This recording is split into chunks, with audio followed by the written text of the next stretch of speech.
Good day, everybody. This is the Ecclesiarch here, back with yet another episode of Forgecast. And it's been a while, boys, since we had a proper discussion about something other than reveals. So I'm very glad to be back here with BJ as always, and Yo. with a special guest. So, boys, say hi. BJ, starting from you. Hey, how's it doing? How's it going, man?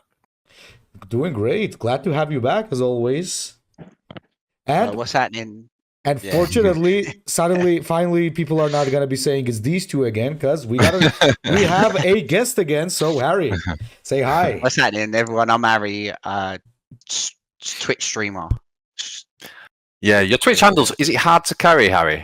Yeah, just because it's like it's an FPS name, and it's hard to carry. It's like it's hard for people to carry me in the game, but then it can work as like it's hard also for me to carry the team. Ah, okay. So I wondered where you got it from. No, to be honest, I swear to God, my pal gave it to me when I was like 13 because I used to be like overweight. So he called me HardToCarryHarry, and it just stuck. That's a carry, Harry. Yeah, and it worked well in games. Yeah, so I was just like, I'm keeping it. It's such a good like Cockney nickname as well. Yeah. So hard to carry, Harry. I mean, I found you on Twitch. Yeah, probably a lot of people listening possibly know you from Twitch, and you've been streaming. How long have you been streaming the game? So when it come out, I think. Yeah, when it come out, I was playing a lot of it. I was on it every day. I was like, I love this game, and I'm like, you know what? I'm gonna stream this. But I did the bad thing of burning myself out. So then I had a break, and then like I'm not religiously every day streaming the game, but when I'm streaming, the game more or less. Yeah. You play a lot of games, don't you? Oh mate, I play so many games. I play so many games, bruv. So tell us a little bit. Yeah, tell us a bit about like what games do you play now, and like what's your gaming background, your gaming history? What did you sort of get in? What got you into gaming and stuff? Like obviously Call of Duty, Modern Warfare 4, everyone like PlayStation, like. Then I sort of like got introduced to PC gaming, World of Warcraft. I was like raiding, bro. Like I was raiding US, which is like, what was it? It was like 5 hours, 8 hours in front. So like they would start raid at 7. I would be starting raid at 12. I would raid with them till 4 in the morning. Wow. Do you know what I'm saying? So you still play? You still play Warcraft, don't you? Yeah. I raid twice a week on Warcraft still now. Wow. Yeah, I know that it's mad, but like, and I was streaming. I've been streaming for 8 years, but like, I ain't took it seriously. I could have done way better with myself if I just. But I got that thing where I'm like as BJ, as you see me on, you've got me on Discord. You see, you might look at your friends. You might see me on like. Overwatch, then you're you might look at them every minute. Yeah.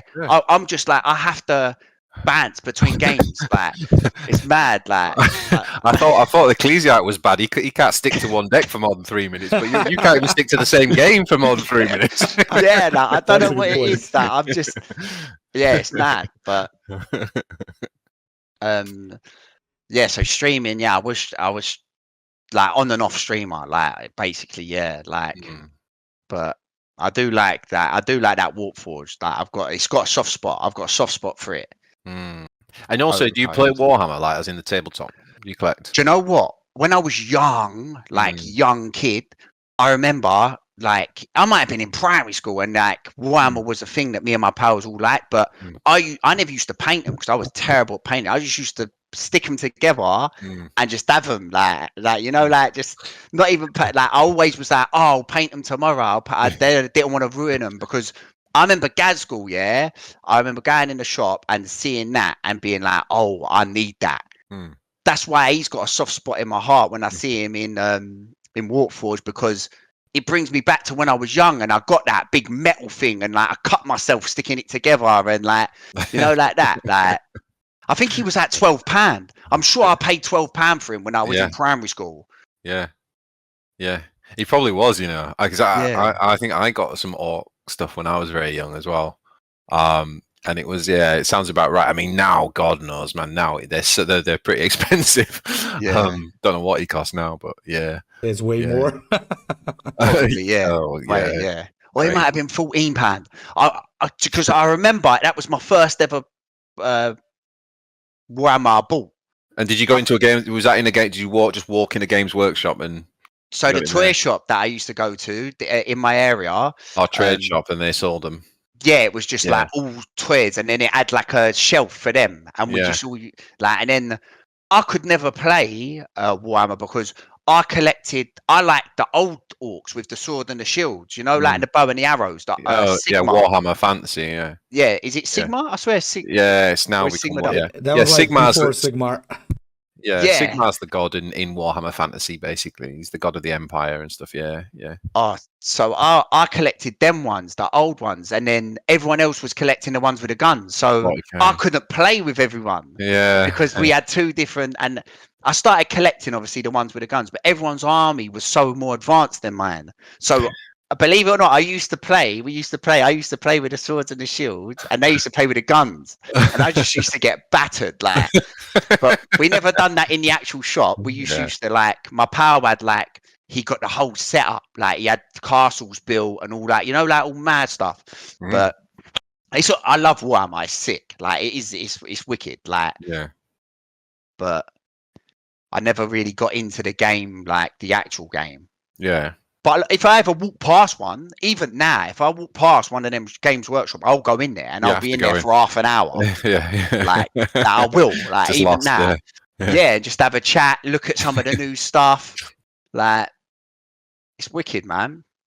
It's just like it's like window shopping, isn't it, for geeks? You know, like you know, it's like my wife. I always call her shopaholic, you know, because she can't. She'll go out and she'll say, "Oh, I need this thing." It's like one. I think, okay, it's something specific, and then she'll see like some clothes shop, and then 2 hours later, you know, we're still buying stuff. But like, I think Warhammer and like, they're like the window shopping for geeks out there. It's like now I get to go in the trade shop with my 3-year-old. I'm like, you want to go in the toy shop? I'm like, yeah, let's go in the toy shop. I'm having a great time. Yeah, definitely. So you've obviously got into Warpforge. Had you played any other like card games then, Harry, or is this like your first sort of CCG or TCG or whatever? Well, look, I've always collected Pokemon cards, innit? That's like everyone. Like you can ask anyone, but I've never played Pokemon. But you just collected the cards. Just collected the cards, and obviously Hearthstone. Where I was a World of Warcraft player, I was like. Hearthstone was just shoved down my throat, you know, like because it was advertised. Everyone Blizzard, yeah. So I played a bit of that, but I've never got to legend rank in that. I've always just played a little bit, like never like got highly ranked that. But I like the fact that I knew all the characters through because I played World of Warcraft, so I knew the characters. Yeah, so I was like, I used to like playing with my favorite characters, you know. So, but I only and then Runeterra, I got introduced to Runeterra. I loved Runeterra because I like League as well. Yeah. I played a lot of Runeterra. I only discovered Gwent like in October when it got shut. No. I downloaded it. Man, you missed an era there.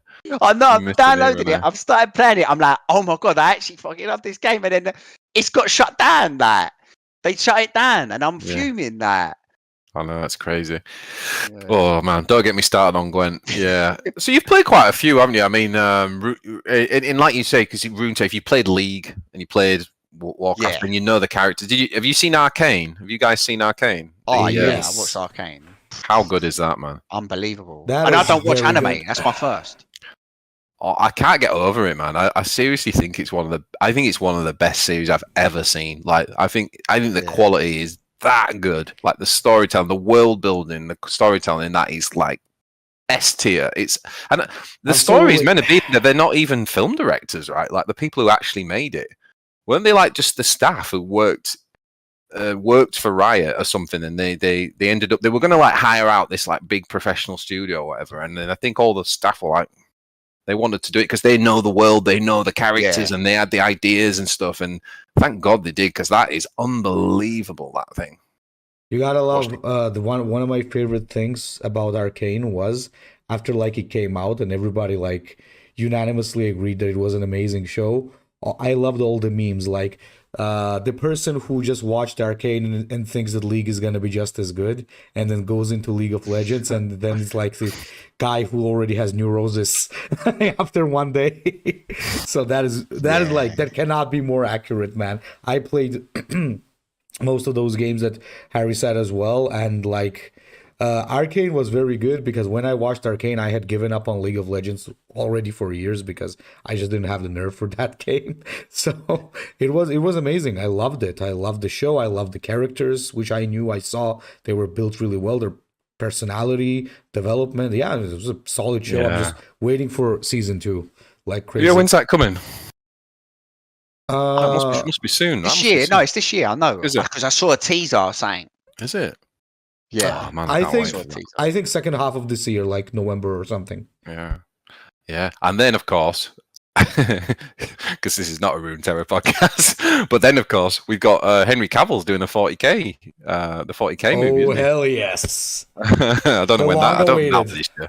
I love Henry Cavill. You know, me too. I love him. I like. Yeah. You can argue that he's not the best actor, but I just love him. Like, he's like my favorite, isn't it? Yeah. He's the nerd god, basically. So yeah. And he's a proper 40k nerd. Like it's not for show. It's like he's the real deal. Like proper loves 40k, man. Like he's been to Warhammer World and had tours around there. Like, he proper loves that hobby. Like it's crazy, man. Like it's gonna be so good if they give him like a proper, role in kind of helping to shape the world and the characters too, because he really does know it. So, do you guys watch The Witcher with him? Yes, yeah, I did. Yeah. I mean, he was a massive fan of that as well. Anyway, yeah. We are very spoilt for choice, but like Warpforge, I've played a lot of the CCGs, Harry, and I think like the fact that you picked it up. And you say you've got a soft spot for it. Like the background, the IP obviously helps a lot of people because a lot of people know Warhammer. Yeah. And then the other thing is it's new. Do you know what I mean? Like I see people complain about things, but you got to remember it's still very new. It's still very early on, right? We're still in early access, So this game's not in a bad spot. I think there's definitely things they can do to improve it for sure. But we have to just bear in mind that it's like year 1. It's not year 7, year 8. Like when you picked up Gwent in October, Gwent's been going for like 8 years, 7 years or something stupid. So, that's right. We've got a long way to go. So obviously the Gordrang Gitstompas reinforcement drop came out. Was it 3 weeks ago? Now, so what you guys been playing? Since that came out last few weeks, do you want to kick us off, Harry? What have you been playing? Well, I've been playing a new hero, and I've been a lot of him. Like probably 90% of my games since it come out, because I had the wild card, so I bought them both, the chopper and the leader. Because I love the artwork. And I just like he can just hit your face hard, and I like that. And I was like, you know what, I'm running with this. But so you use wild cards?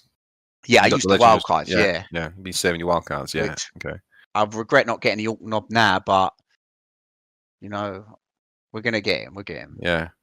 And how have you found those? How have you found the new war boss and then the new? So you're talking about the 6 drop out of the what's he called? The Orc Knob boss, is it or something? What's the concussive one? I forget what it's called. Yeah. War 7/7. Okay, Spiky Boss. Let's call him Spiky Boss. It's like every orc card's either got knob, boss. It's like they just put them all in different orders. Knob, boss, and boy. It's the knob orc boss. It's the knob boss orc. It's the war knob orc. It's just like, can't we just call him like Gary or something? Just to change it.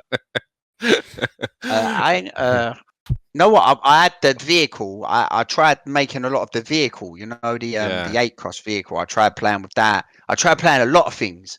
Yeah. But you just the meta sort of like the dust has settled now, and like we know what you got to run and what you ain't got to run.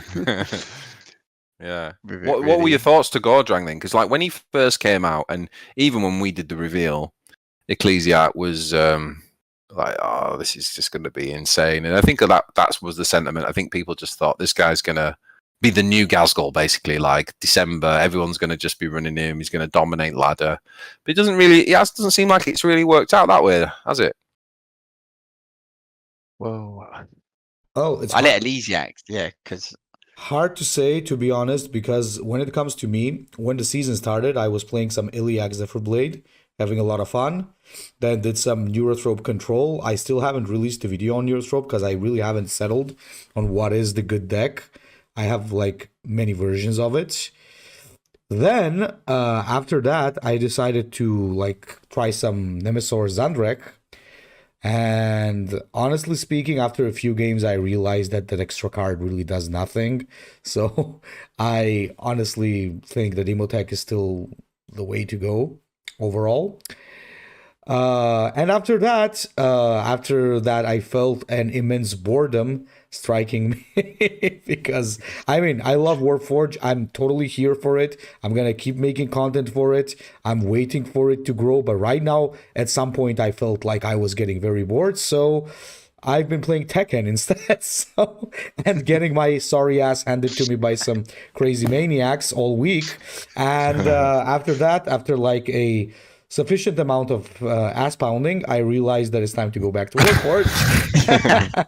And then came back. I noticed that there's only like 4 or 5 days left until the season ends. So I started two now. Yeah, I think it's 2 days, is it? 2.5. Yep. And I decided, okay, time to go and get the old trusty Abaddon. I took my mid-range deck. The only thing that I replaced there was I took out the Veteran Legionary, put in the Drachnian.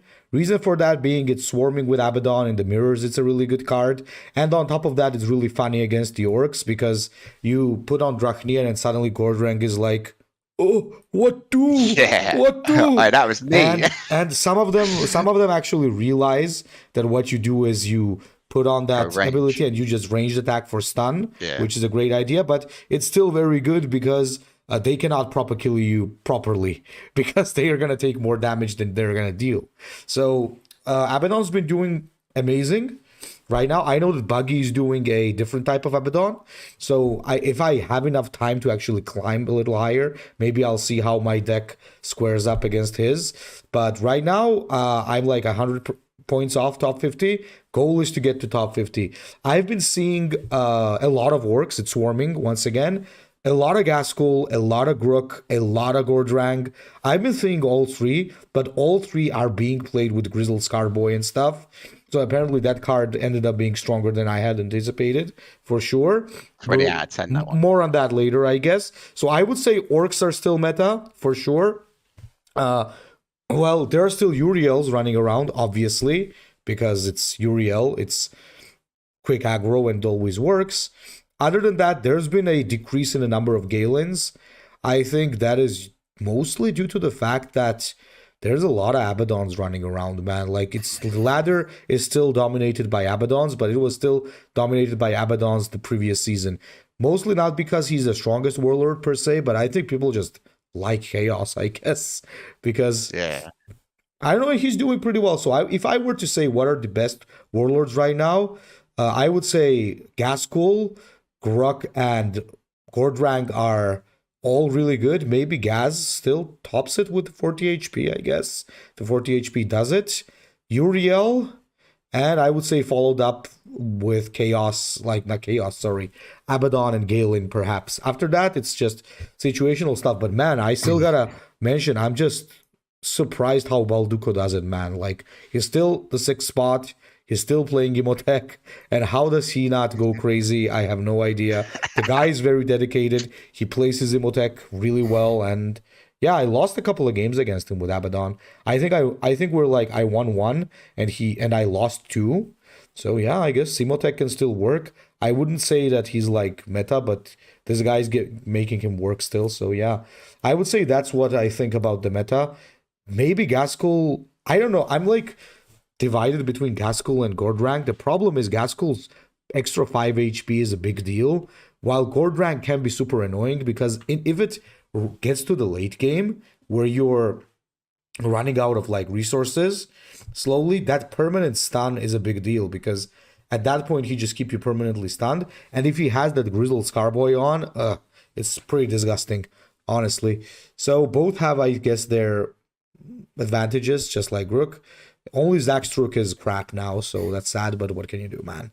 So what about you, BJ? What have you been playing?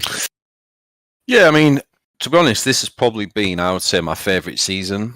And I think that's partly to do with kind of like figuring out how I figured out how I want to play Warpforge. And what I mean is, like in previous seasons, I've kind of got locked into the meta early and I've been like on the grind. What I did this season is I just said, you know what? I'm just going to experiment. I'm going to play loads of different decks. I don't care about my rank at all. I literally would play like a deck for 3 games and then move on, do something else. Obviously, I got the newer cards. I actually bought the 50 quid expansion because I wanted to be able to make content and just get straight to grips with the new cards. And I tried a lot of Gordrang early on. And I actually found that he is a lot harder to build a deck around. People think, oh, you're just going to play his hero power every turn and hit face and you're going to aggro your opponent down. It's like, the game doesn't work like that. If you do that, you're not developing your board, which means quickly, even with 4 attack, you're way behind in terms of being the beatdown, right? And as soon as also your opponent, like imagine that Gordrang's playing against Galen. This was actually the moment I realized, I was like, oh, okay. So Galen plays a Storm Guardian. What do you do? What does every warlord do when Galen plays a Storm Guardian? Well, you're forced to take down the store. You got to take it down, right? So you take it down, which you don't need a buff, right? And now you're sitting there going, I've got 2 energy. What do I spend it on? And your power's useless.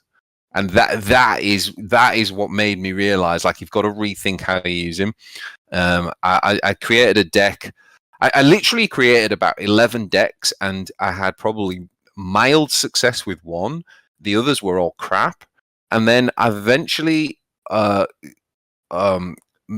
my Gazgul Mill deck, which we'll come on to in a minute. But then what I almost immediately did, because as I say, I was experimenting, is they go back to Gordrang and apply like the kind of Gazgul deck to Gordrang. And so what I came up with, which is my Armor Up deck, is if you look at the tools in there, it's all mainly control tools, but it's a deck that can turn the corner quick. Because you have the proper killers, and so you're playing it out as a control, but it can turn the corner, and it's got reach of like 12 to 18 reach or something sick, which the Gazgul deck hasn't got. I also found it quite nice against like the Uriel, like very high risk, high reward, because it's got less health. But what was cool is that obviously you can remove the firstborn, you can remove the Stern Guard. So those first 2 turns in a kind of control element, like having the 4 damage, it almost felt like Swarmlord. When I thought about Swarmlord, I was like, oh yeah, because people used to think with Swarmlord you just attack every time with 3 turn, but you don't. Shimatsu said, you play him like control to start with because you're trying to build the board. So you use the 3 to remove units, and I think it's similar with Matey Boy, the new orc. So yeah, I played a lot of different decks. I tried a lot of Grook stuff. Now me and Alski took the deck that I thought was the best deck in the game last season. That got hit hard in the nerf, right? Like the Snazwagons got nerfed, Proper Killy got nerfed, Rock Invasion got nerfed. There's a lot of nerfs. So what? Rock Invasion is now buffed. Yeah, I think Rock Invasion is I don't know whether it's better or worse or just different but good. I think it's different but good. Ever since they re-added the whatchamacallit Orc Knob, it's become very good because it's actually gives you chances. And by the way, stream guys, viewers, I'll take that thank you about that if you're happy about it, or I'll take that swearing if you're unhappy about it. So what Ecclesiarch's on about is you actually messaged them, didn't you, and said, are you sure the Orc Knob's actually in the coding? Because I don't think he was. It's suddenly boom, and it is again. So there he is. I might, for some people I did a good thing, for some people I did a very hateful thing. So I think it's great. Like I think Rock Invasion's really solid. It's got the same drawbacks it had before, so it ends up being fairly similar, but maybe it is technically a bit better. But what we found with the Grook deck is we did have to evolve it a little bit, so we brought in like a little bit more body base. So we brought in like the boss knob, the 5-drop, which I think is awesome, and a few changes, and that Grook deck's pretty good. However, it gets hammered by the Gazgul deck. because it's the first time, because the Ghazghkull deck is a mill deck. It literally plays like to the end of the game, as Harry knows, because we did some games together today. Well, what does Gruk's hero power do? It keeps drawing cards. So Ghazghull's just sitting there going, yeah, keep drawing your cards. Come on. Just speed up the mill. Brilliant. Oh, you've got no cards left. Oh, great. Okay. So it is firmly in second place in the meta. I know we're going to come on to the meta, but I think this season, whilst it's still a very powerful deck, it's not as, I don't think it's quite as powerful as the Ghazghkull deck now. Now that I've got that deck refined and I'm seeing a lot of people starting to play it. So I have essentially in the last 4 days like gone quite hardcore into the Ghazghkull deck and really played a lot of games with that and refined it and climbed up to I've climbed up to 8th on the ladder. And I kind of just want to finish top 10 and get the kind of, the silver card or whatever. Because I feel like the way it works, like you either go for top 1 or top 10, right? Like there's no incentive for anything else really. And yeah, so that's pretty much what I've been playing. So how have you guys? Should we just chat a little bit then, based off of that, like how we're finding the meta, like how we finding it, and what you've already said a little bit, Ecclesiarch, about what you think the meta is. I think it's pretty good. I think it's exactly something that me and BJ a couple of podcasts back said that we really wanted to see. It's more control based now, and honestly speaking, I played a couple of games. I even played like games where it was control versus control. That's very rare. I had a game where I played Neurothrope control against Ghazghkull armor up control. This is the first time I saw myself playing as control versus control. It was so much fun. And I've been playing like Neurothrope by using some of the new cards. I got the Neurotyrant, I got double Norn Emissary in there, I got like the Toxic Entanglement, and this Ghazghkull had the new cards, and I won against the Gaz and lost against the Gordrang. So both were control matches, and it was like, so and both were very close. Like I won against the Gaz because I get exact damage from the Bloodthirst. Against Gordrang, I was lower than lethal, so he just got me. So it was super fun. Apart from that, like I'm actually thinking of picking up Imhotep back up, because when it comes to control, Imhotep gets slowly better because he's also very good control. And now that there are no orcs to just, one of the problems I really had with Imhotep was that he could not really deal with orcs, because all the tools that they had, like the Carnage and the high lethal range and so on, really destroyed Imhotep. He just couldn't keep up with the aggro. Now he's going to be a good pick.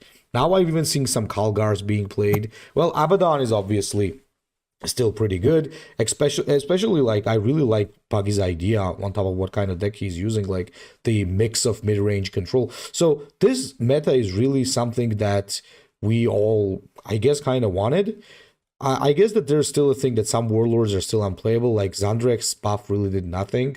But, the other day when I was streaming, somebody suggested a very cool thing for Keltalk. Now, and I want to put it out there. Like, do you remember, BJ, when I was saying that in HHL, I've said it multiple times on the podcast, we have special cards for 35 HP and 35 HP warlords, like for Corswain we got it, for Raldron we got it, the blue cards that start as an extra card in your hand and one-time usable. Somebody said, why don't you give Keltalk the blue card, which is going to be like a special card.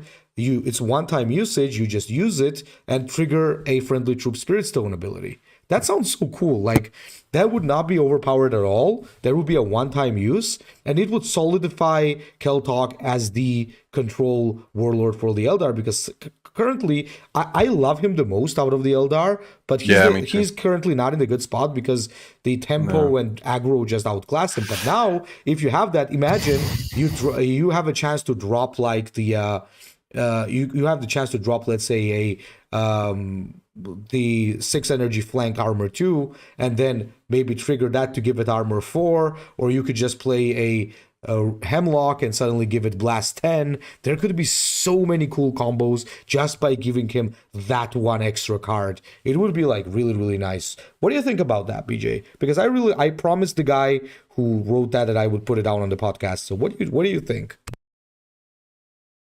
Yeah, I think that's a solid idea. They're obviously looking at ways to buff these 35 HP warlords. I agree. I don't think the Nemesis one's really done much. I think that's a good idea. I think you're right that Anvia is like the control lord.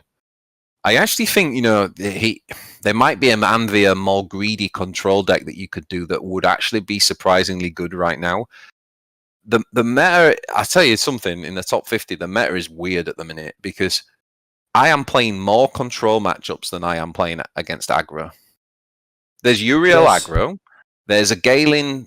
There's the normal Galen tempo deck, the Shrigma Male played last season. The tempo deck. I lost to it today. Like if it goes off and you don't get the cards, it still can aggro you down. That's it. Name another aggro deck that's meta. Like that is it. And now you're in this situation where obviously the Ghazghkull armor's thrown things. The Chaos decks are getting greedier. So actually, an Anvia, I'm actually thinking like, if Anvia ran more greedy cards, he'd actually probably do pretty well in this meta. So part of any card game is adapting to the meta, isn't it? You can't just kind of say whether they're good or bad in a vacuum. It depends what you're playing against. And like you just said against Imotech, now that things like Proper Killy's been nerfed and stuff, actually that gives him more of a chance against that faction. So yeah, I mean, I that's what I'm seeing. I think that this is like I'm playing more control matches. I've had my Ghazghkull deck. I've had so many decks go to fatigue. I've won so many games on fatigue, and I've also, if it hasn't been fatigue, it's like we've both got like 3 cards left in our deck. Like so the games are going longer. Harry, we did games earlier, didn't we? And you were like, oh, but what? And then you're like, wait a minute, it's turn 17. I've got 17 energy.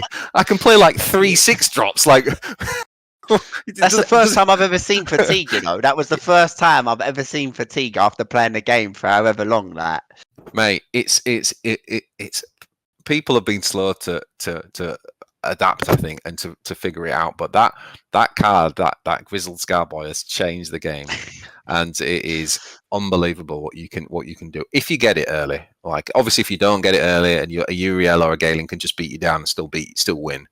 But if you can get it early, that card is a game changer. Don't forget, it also protects you when it's milling time, because the mill damage is going to be less because of the armor, right? Unless it's like direct damage. I don't know. No, it doesn't help you. The armor doesn't help you. No, so that's a problem. I actually did lose a game because of that. I thought I'd calculated the armor protecting me. I had 2 armor on, and it doesn't work. So the fatigue damage just. And the other thing in fatigue in this game is, of course, we've got overtime. So you draw 2 cards, so you get fatigue twice. So the first time it's like fatigue 1 and 2, and then your next turn it's fatigue 3 and 4. So you can't go into fatigue for long. You might get. I'd say that's actually pretty good, considering the fact that we've been saying that aggro was benefiting too much from the card draw. Now the extra fatigue damage is pretty good, especially actually VJ. Like I think considering the current control meta, it would be nice to do some Forge Clashes.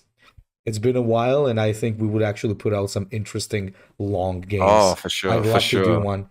Boys, comment which Forge Clash control matchup you would like to see.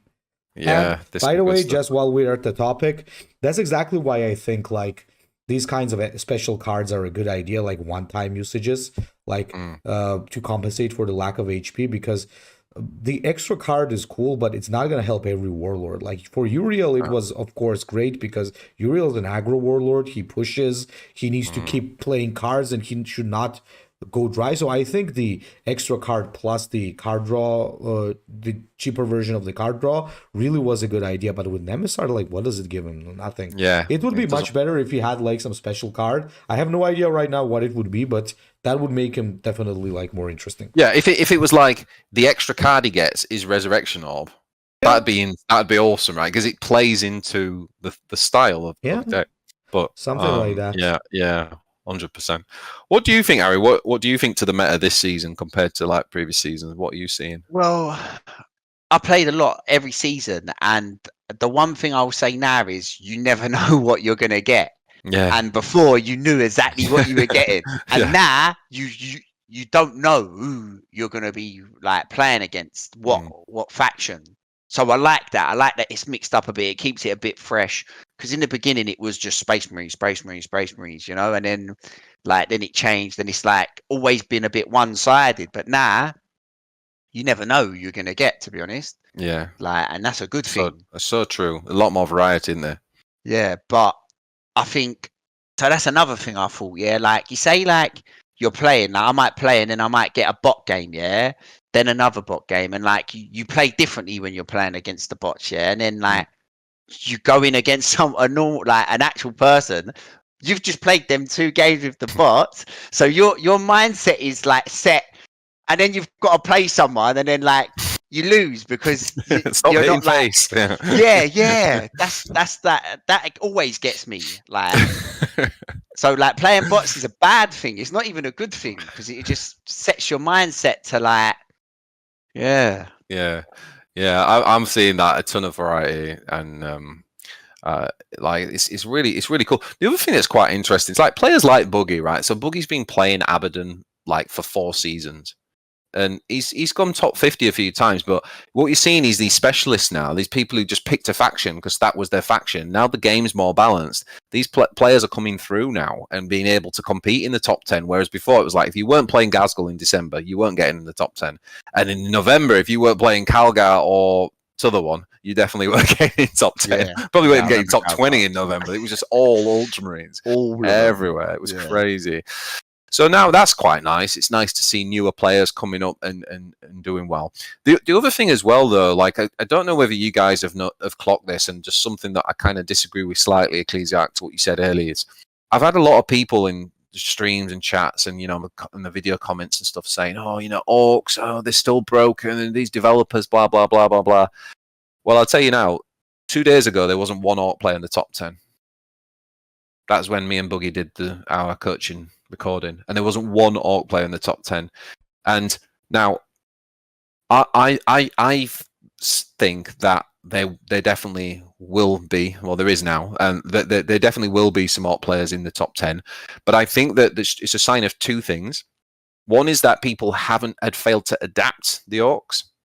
Right, so Alski was like the highest player. He hasn't actually played for 4 days. He's still like ranked 20, I think, but he was like 11 or 12. But people were adapting the orcs. And the second thing is, orcs aren't as far ahead now as people think. You know today, Harry, like that Gazgul deck is, and the reason I love it, requires some serious thinking. I've lost games purely because I made one decision that was wrong. Yeah. And I could have won, but I made the wrong decision. So orcs are not that far ahead. They're not the meta anymore. Abaddon is meta. Uriel is meta. And then orcs are there, but people are only just starting to kind of like adapt and get onto it. I believe Gazgul's up there with them, but people haven't quite kind of got there with him yet. You know what the usual problem with that is? It's the same reason why there are almost no more Emotechs. It's not because he's weak. It's the same problem there, and it's the same problem why there's like few Calgars. Usually people tend to prefer something that's easy, right? By easy, I'm not saying that like you're stupid if you play them. No, I'm just saying that it has a direct game plan. Like previously, if you were playing orcs, you know, just press Green Horde, drop cards, win.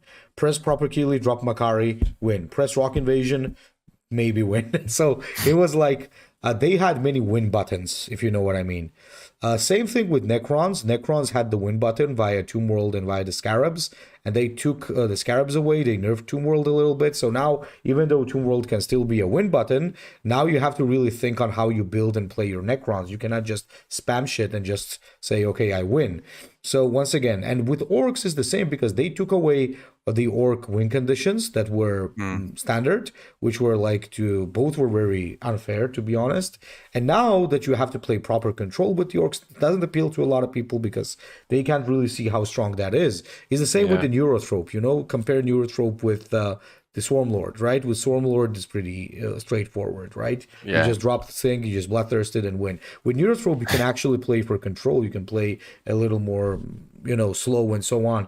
So mostly, I think, orcs are being underestimated right now because Actually, that's what that's gonna do is gonna I think that's gonna actually give orcs a better win rate, because high play rate doesn't mean a good win rate. It usually means lower win rate, because if there's a lot of people playing it, chances are there are people losing with it, right? Same thing. There was a problem with Abaddon. Like, Abaddon was really good last season, but he had a 16% win rate, and a lot of people were playing a bad deck, which was slapping every high level troop in there like Iskandar Kayon and stuff, and they were just losing, and it was killing the win rate. So I think Gaskell's gonna have a pretty good win rate this season. That's my prediction.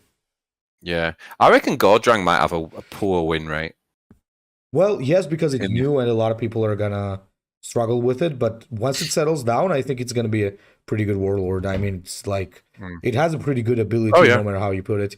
It's actually one thing that I realized why, if you probably remember, like me and Pirate and some of the other old Horus Heresy Legions players were saying that this warlord was nuts. One of the reasons why that was the case was it's very hard to actually, it's very easy to miss one point actually. In Horus Heresy Legions, when somebody stun locks your warlord, you're not using the talent, because in Legions, you either attack with your warlord or use the talent via the warlord. And in like Warpforge, you can stun Galen, but she's gonna still drop the Storm Guardian. So that's something that I guess we kind of neglected, which is a difference. Because like I remember it was pretty funny in Legions, you enter with Angron, for example, or Chagatai Khan, and suddenly it's Mortarion, whose ability is to stun you, and you're playing a duelist warlord who is supposed to be always doing something with the warlord, and they're like, okay, what do I do now? Well, you press the resign button, basically, because that's it. It's a situational talent. That's the thing that people just didn't talk about. Like, one thing we know about the warlord talents in this game is the best ones are the ones you can use every turn, right? When they added to Gazgul the secondary ability of getting the grots, he went from like pretty crap to insane, right? And even now, he's still good with that, because he can play it every turn. Galen can play it every single turn. Even if you stun Galen, she can play it every single turn. So the Kalgar, you can play it every single turn. I think for me, that's what I'm looking for now when I'm analyzing warlords. Is it situational? Gordrang has one of the best situational talents, but it is situational. How often in a game of Warpforge do you need to use your war boss to just remove stuff? Yeah, and as you said famously about Arcane Ecclesiarch, if you're a 35 health warlord and you're removing stuff, well, you better hope you get that armor on turn 5, because if you don't, you're going to die. Yeah, and that's his weakness. That's, it's a huge weakness. So people look at it through rose tinted glasses, I think. But it's a situational. It's good, but it's situationally good. That's the key there, I think. All right, cool. So, do we want to wrap up part 1? Gentlemen, yeah, I believe we are going to wrap up part 1 right here, and you should right now move to BJ's channel for part 2, because there's way more interesting stuff to discuss. And yeah, as always, thank you for watching. We appreciate your support, your likes, your comments, your subscriptions, everything, and thank you for your feedback, first of all, because it helps us like make these things better. So yeah, on to BJ's channel.